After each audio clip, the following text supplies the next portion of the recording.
কোন ইলেকট্রোড কোথায় ব্যবহার করবেন, ভুল করলেই অয়েল নষ্ট। E6013 এটা সবচেয়ে বেশি ব্যবহৃত হয় জেনারেল ইলেকট্রোড, নতুনদের জন্য পারফেক্ট। 70 থেকে 120 এম্পিয়ার হলে এটার ওয়াইলিং অনেক ভালো হয়।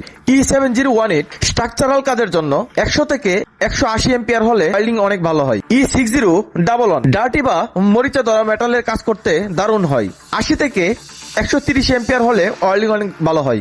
E6010 পাইপলাইনের রুট পাশের জন্য এটা বেস্ট।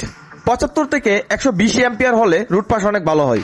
E3008L স্টেনলেস স্টিলের জন্য ব্যবহার করা হয়। 70 থেকে 110 এম্পিয়ার হলে অনেক ভালো হয়। E309L দুটি ভিন্ন ধাতু জোড়া দিতে ব্যবহার করা হয়। 80 থেকে 130 এম্পিয়ার হলে অনেক ভালো ওয়েল্ড হয়। E7024 হাই ডিপোজিশন দ্রুত কাজের জন্য 140 থেকে 220 এম্পিয়ার হলে ওয়েল্ডিং অনেক ভালো হয়। E7014 খুব সহজেই ব্যবহার করা যায়, স্মুথ ফিনিশিং দেয়। 90 থেকে 150 এম্পিয়ার হলে ওয়েল্ডিং অনেক ভালো হয়। ভুল ইলেকট্রোড মানে সময় নষ্ট এবং কাজ নষ্ট, তাই কাজের আগে জেনে নিন, তারপর কাজ শুরু করুন।